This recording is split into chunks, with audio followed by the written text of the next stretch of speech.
everyone, Ashok here. Welcome to another interesting session on data science training. In this video, we are going to learn about one of the most important package in data science in Python for data mining and data preparation. It's called Pandas.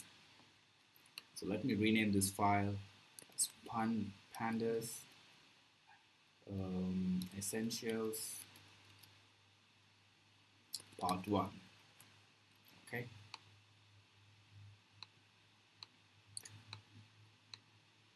All right. So Pandas literally means panel data, is one of the most popular packages for data mugging or data preparation, manipulating your data. And you can pretty much visualize it as a spreadsheet, right? So let's get into it and see what is Pandas and what are the different data objects in Pandas and how we can use it. Import NumPy in case we might use NumPy in some calculations, and then import Pandas as PD. You know, this PD is a nickname for Pandas so that you can simply type in PD and access the Pandas library. And Pandas has two important data types, which is like mostly what we use in our data preparation. One is series data type, another one is data frame. Okay. Rather than typing PD dot series, I can now directly type series because I have imported series and data frame as packages themselves. So I don't have to refer as pd.data frame anymore. So I can simply say data frame. It's just like it looks a little better. Okay, so what is this series? Series data types is kind of time series as the name implies, right? So the way you initiate the series is by calling the function series. So let me just initiate an object. I would say series object 1, and I can say series, and I can basically pass on any data into it. Okay, I'm going to do 1, 3, 4, 5, 6, sorry, 6, 9, 10. And series can also contain multiple types of data. I mean, it is heterogeneous, so I can say 15.3 and so forth.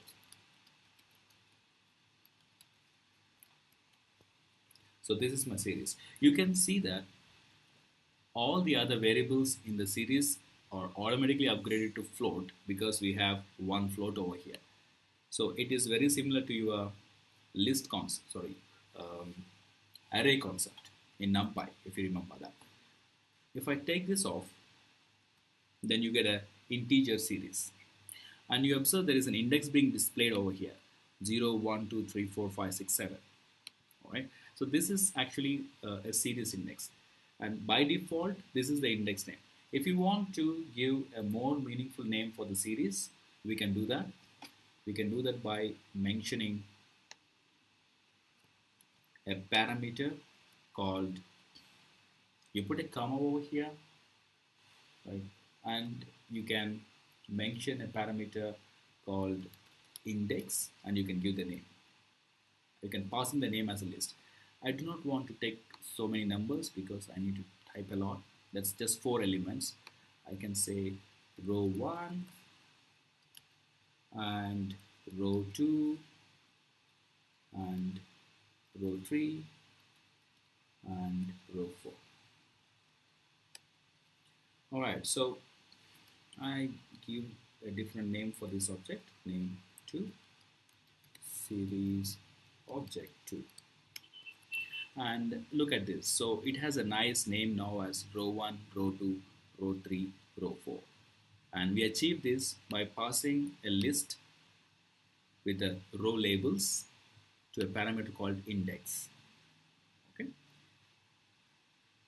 That's pretty much about defining a series and setting the label or the row names, row labels.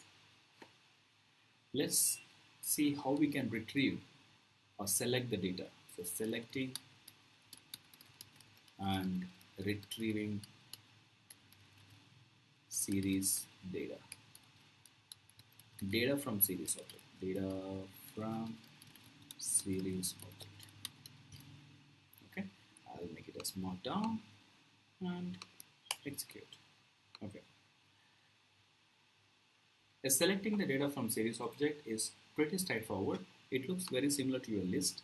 So I can say series object, object2, and with the selector brackets open and square, I can give the number. For example, if I mention 2 here, I'm going to get the third row, because this is your third row, see, because the index starts from 0. So this is 0, this is 1, and this is 2. So the value is 4, which is being displayed over here. Okay. You can also retrieve by using label names. I can retrieve the same 4 by just mentioning it as row 3, and you get a 4 because row 3 is 4. If I put row 4, I would be getting 6, which is this. So you can retrieve or select data with index which starts from 0, 1, 2, and so on and so forth, or using row label. In our case, we have row labels as row 1, row 2, so on and so forth. This is pretty straightforward. Okay. There is also okay, and just before moving to the next topic, I would like to show you a slicing operator. Remember our slicing operator from our strings we have done in last session, right? Two sessions before, I guess. So I can also do the slicing over here. So what do you mean by slicing? I can simply use the column operators. I'm taking object 1 now. So object 1, we have 7 elements, 0 to 7. I can simply say I want elements from 2 till 5. All right. So this is 2 till 5. So this is what I'm looking at. So I should be getting 4 elements, 4, 6, 9, and 10. Let's see how it works. Here we go. We got 4, 6, and 9. And you would have observed something. So when I say 2 till 5, it's excluding the 5. It only has given till 4. Just a quick note here to remember, because we should not make simple mistakes while you're doing the data analysis. When we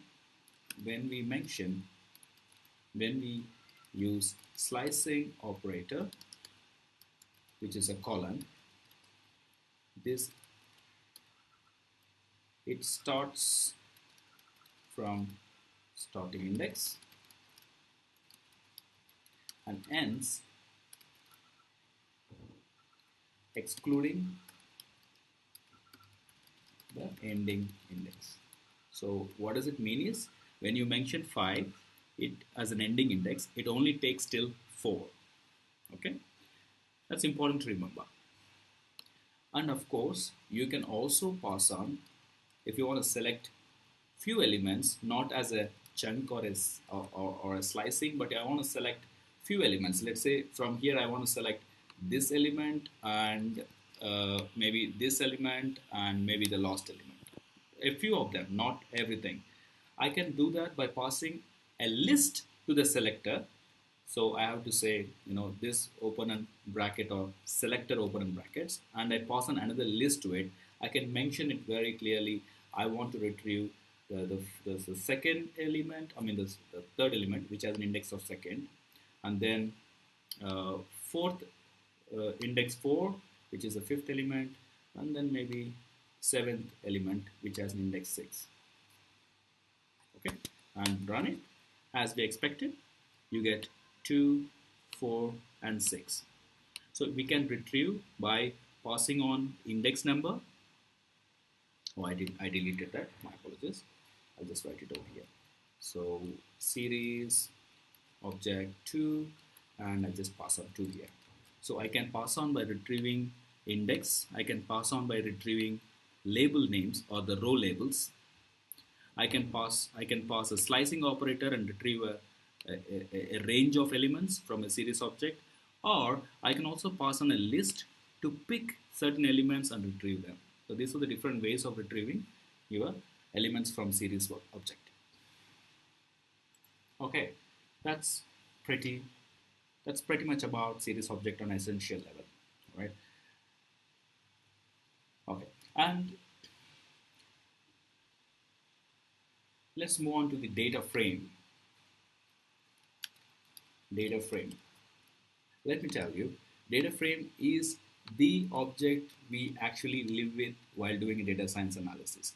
Everything we do in data science is a data frame.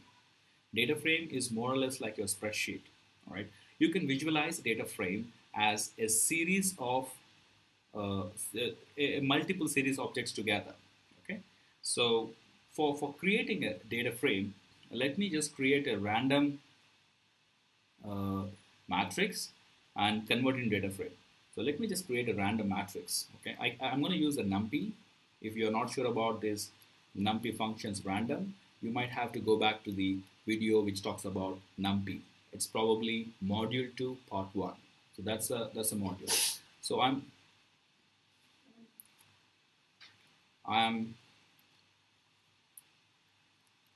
I'm doing this random 6 and reshape random 36. So I'm taking 36 elements generated randomly, reshaping it as 6 by 6.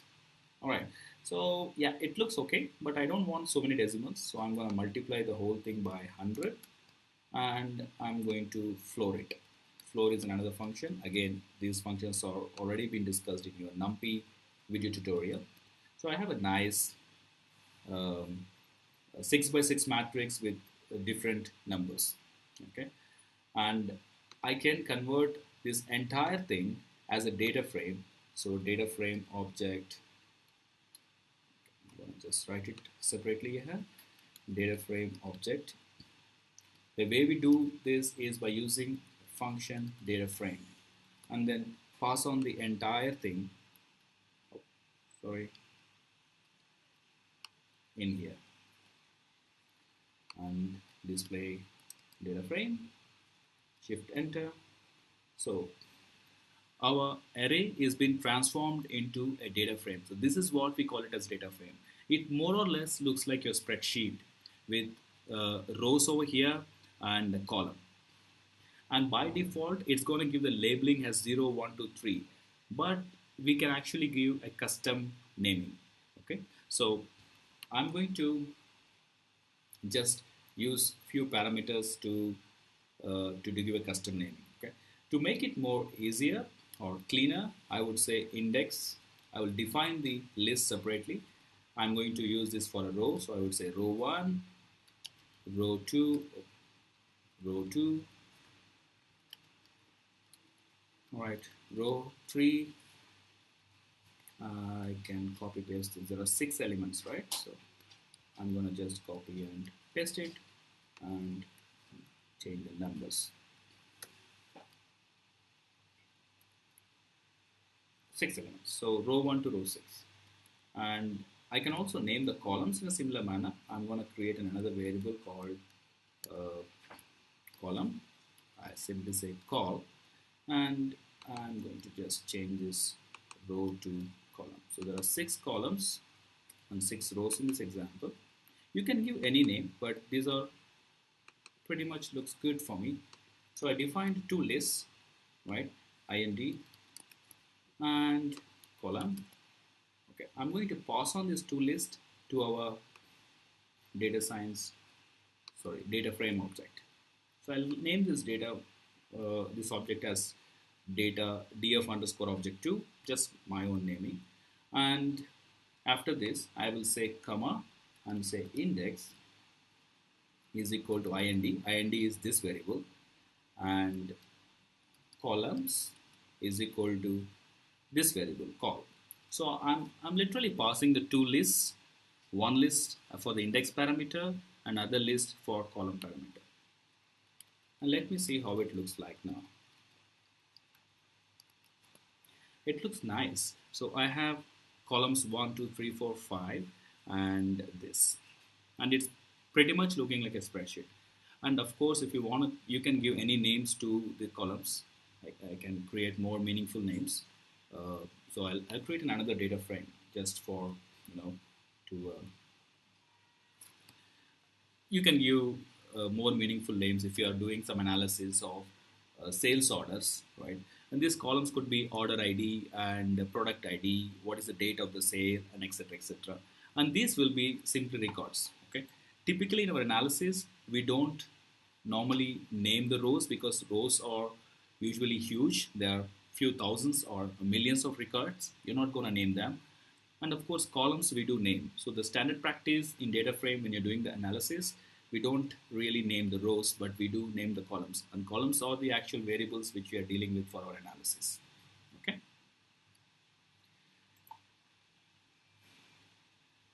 Okay, great. And as usual, you can also use a selector function, slicing function for data frame, but you cannot directly use it in data frame as we used in series. In series, we have just used something like this. I just said series object 1, and I just use the selector like 2, 3 slicing functions directly. But in data frame, you cannot use like that because it's two-dimensional, right?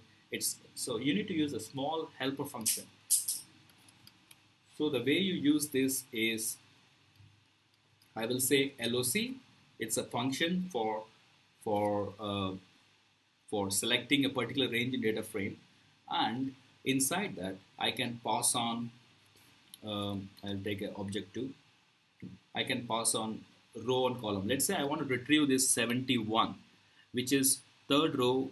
I would retrieve 78, which is a third row and second column. So I will simply pass on row 3 and column 2, and I'm expecting 78, and I got a 78. So this is the one. So just by passing on row and column labels, we can retrieve the exact value. Well, what if you want to retrieve multiple values? Let's say I want to retrieve this complete chunk. Okay, this complete, maybe this 78, 71, 0, and 31, 25, and 41. Basically, I want to retrieve these 2 rows and these 3 columns, 6 elements. Yeah, we can do that by simply extending this command with a list. Right here, you just passed in row 3. If I want multiple rows, I will pass on. See, in the previous example, I passed in row 3 and I passed in column 2. It's pretty clear. But if I want to have multiple rows, then I have to make this single element as list itself. So I will just put in another brackets, square brackets, and pass on row 3 and row 4. Similar here, I will put another square brackets. I'll make it a list. Okay, and then I pass on column 2, column 3, and column 4. So this is one list, passing what are the rows I'm interested. This is another list, passing what are the rows columns I'm interested. And this will fetch me 6 elements with row 3, row 4, column 2, column 3, column 4. I'm selecting, so I don't have to pass in the serial numbers. I can even say row 5 here, for example. All right, and I get row 3 and row 5 and exactly. In a similar manner, I can also say here column 6. So I get a column 2, column 6, and column 4, and row 3, row 5. So I can mix and match and extract the data as I need. Great. You could also use index. I'm using rows now, but typically in data science, data analysis preparation, we prefer labels, column labels, because that is pretty much readable, like something like order ID or date of the sale or customer name. That's much more readable. So we prefer to use labels. But in case if you like to use index rather than using labels, you can do that by using another function called iloc. So see, for labels we use loc. Loc is location basically. ilog is index location. So ilog, I say 3 comma 4 basically means 2 comma 3 basically means it's a third row and fourth column. What is that? Third row and fourth column? Oh, that should be 0, isn't it? Let's see if I get a 0. Yeah, we got a 0.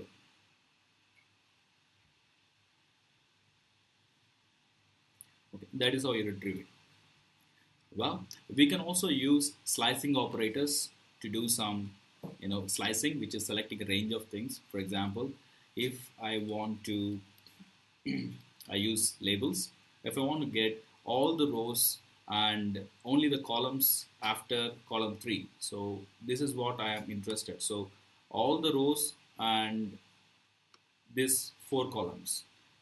I can use a slicing operator. I'll use a column directly without anything at the front, which means that I want all the rows.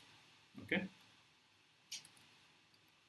So I'm not mentioning a starting point and ending point for rows. See, to make it more clear, the selector operator. So this section is rows. You can mention a single row label, or you can mention multiple rows. In that case, you have to pass in a list, just like this. Or I can use a slicing operators. Okay. If I just put a column, which means no starting point, no ending point, which basically means I want to retrieve all the rows. When it comes to columns, I'll give a starting column, which is column 3, and then I don't specify ending column, which basically means I want all the columns. You just run this command, you get the result. So you have all the rows 1, 2, 3, 4, 5, 6, and the columns, starting column is 3, and then I didn't specify anything at the end, so it goes till the end of like the data frame, all the 4 columns being retrieved. And you can try all the variations possible and play with this to master how do you select information on the data from the data frame and the series object. I keep repeatedly saying that if you master a data frame manipulation, you should be very smooth with data science, data preparation, because most of the things happens with Pandas data frame. Okay. In the next tutorials, in the next part 2 of the Pandas, we will look into how do you do the filtering with the scalar filtering, how do you treat the missing values. So that comes under more into data preparation or data mugging. When you get a huge data, you might miss some data in it. So how do you treat the missing values, and how do you replace the missing values with more reasonable values, and how do you remove the duplicates if you have any, how do you sort the data, how do you group the data, and all those stuff. And if there are any empty data rows, how do you drop the data, right? And these things will be in your next video for Pandas, which is Pandas Essential 2. So stay tuned. I hope this video is helpful. Thanks for watching.